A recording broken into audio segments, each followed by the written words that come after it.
నమస్కారం. ఈరోజు మార్చి 7వ తారీఖు. మార్చి 14వ తారీఖున పౌర్ణమి వస్తుంది. ఇది శిశిర ఋతువు లేదా ఆకులు రాలే కాలం అంటారు. మన దేశంలో 6 సీజన్స్ ఉన్నాయి, 6 ఋతువులు ఉన్నాయి. విదేశాల్లో అయితే 4 ఋతువులే లెక్కేస్తారు, మనం 6 లెక్క వేసుకుంటాం. ఋతువు మారినప్పుడల్లా కొత్త రకాల రుగ్మతలు వస్తాయని చెప్పని అంటారు. ఈ రుగ్మతలు ఏంటి, దానికి ఏం జాగ్రత్తలు తీసుకోవాలనేది స్పర్శ్ క్లినిక్లో ఉన్నటువంటి డాక్టర్ శ్రీధర్ గారిని అడిగి తెలుసుకుందాం. నమస్కారం డాక్టర్ గారు. నమస్తే అండి. శిశిర ఋతువు గురించి, శిశిర ఋతువులో వచ్చేటువంటి రుగ్మతల గురించి కాసేపు వివరించండి డాక్టర్ గారు. భారతీయ సంస్కృతి చాలా గొప్పదండి. ఆధ్యాత్మికంగా కావచ్చు, లేకపోతే పారమార్థికంగా కావచ్చు, చాలా గొప్ప విశేషాలని మనందరికీ చెప్పారు. మనకు ఋతువుల గురించి మనం తెలుసుకుందాం. ఫస్ట్ వర్ష, శరత్, హేమంత, శిశిర, వసంత, గ్రీష్మాలు, మొత్తం 6 ఋతువులు. ఈ 6 ఋతువుల్లో ఇప్పుడు ప్రస్తుతం నడుస్తున్నది శిశిర ఋతువు. అంటే ఈ శిశిర ఋతువులో ఏం జరుగుతుందంటే చెట్ల యొక్క ఆకులన్నీ రాలిపోతుంటాయి. ఇది శిశిర ఋతువు. మనం మాఘ, ఫాల్గుణ మాసాలని శిశిర ఋతువు కింద కన్సిడర్ చేస్తుంటారు.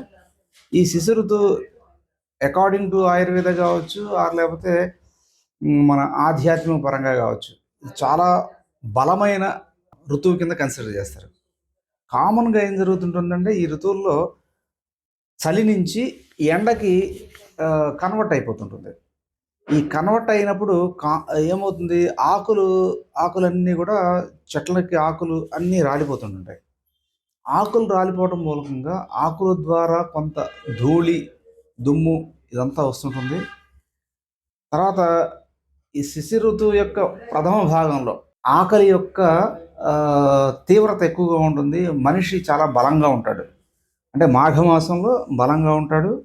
ఫాల్గుణ మాసం వచ్చేటికి ఋతు సంధికి, అంటే చివరికి వెళ్ళిపోతుంటుంది.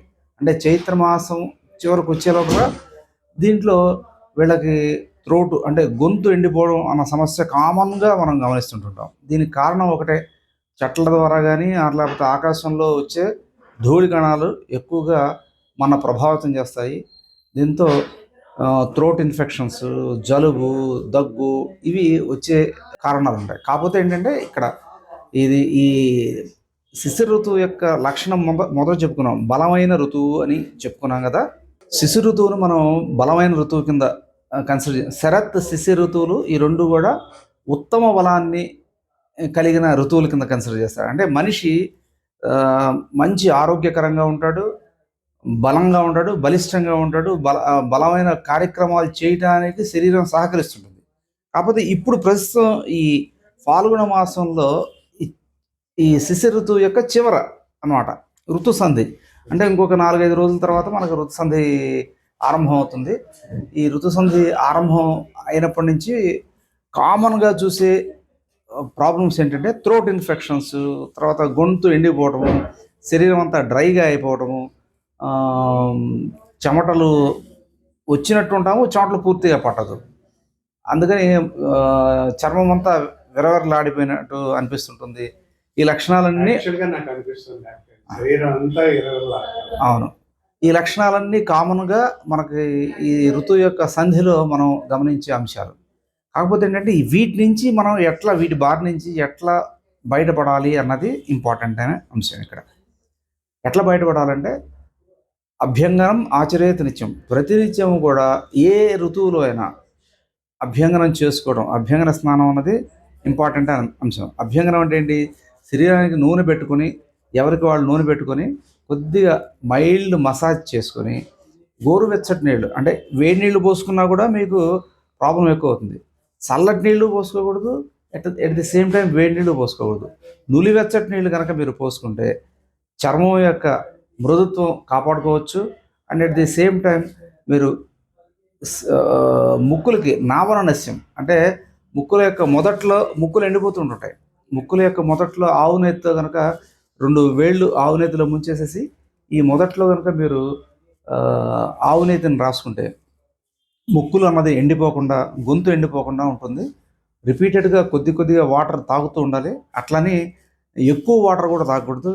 కాస్త అంటే గొంతు తడారిపోతున్నప్పుడల్లా కొద్దిగా వాటర్ తీసుకుంటూ అంటే ఇప్పుడు చెరుకు రసాలు కానీ లేకపోతే కొబ్బరి బొండాలు కానీ ఇట్లాంటి ఆ, ద్రవ్యాలు తీసుకుని మీ యొక్క హైడ్రేషన్ అంటే శరీరం యొక్క ఆర్ద్రతను కాపాడుకుని ఉంటే కనుక వీటి నుంచి ఈజీగా బయటపడవచ్చు. అట్లని మీరు చల్లటి వస్తువులు తీసుకున్నారనుకోండి, చల్లటి వస్తువులు తీసుకుంటే థ్రోట్ ఇన్ఫెక్షన్స్ కామన్గా వస్తాయి. అట్ ది సేమ్ టైం వాటి వల్ల లంగ్ సంబంధించిన ఊపిరితిత్తులకు సంబంధించిన వ్యాధులు కామన్గా వస్తాయి. ఈ రోజుల్లో ఐస్ నమ్మడానికి వీల్లేదు. అవునండి, అవును. రోడ్డు పక్కన ఈ చెరుకు రసం వాళ్ళు ఆ. ఇచ్చే ఐస్ అంతా ఆ. అనుమానాస్పదమైనటువంటి. ఎందుకంటే దాంట్లో మీకు ఎటువంటి వాటర్తో తయారు చేస్తారో తెలియదు. ఈ బ్యాక్టీరియల్ ఇన్ఫెక్షన్ అనేది కామన్గా ఉంటుంది. సాల్మనెల్లా బ్యాక్టీరియా కావచ్చు, లేకపోతే అదర్ ఏ బ్యాక్టీరియా అయినా కామన్గా వస్తుంది. అందుకనే మీకు జ్వరాలు ఈ ఐస్ ఉపయోగించిన వాళ్ళతో టైఫాయిడ్ ఫీవర్స్ కానీ లేకపోతే డయేరియా కానీ కామన్గా వచ్చే స్వభావం ఉంటుంది. ఈ సీజన్లో ఇవన్నీ ఇవన్నీ కనుక మీరు పాటిస్తే బాగుంటారు. చాలా సంతోషం డాక్టర్. వస్తాయండి. నమస్కారం. వస్తాయి.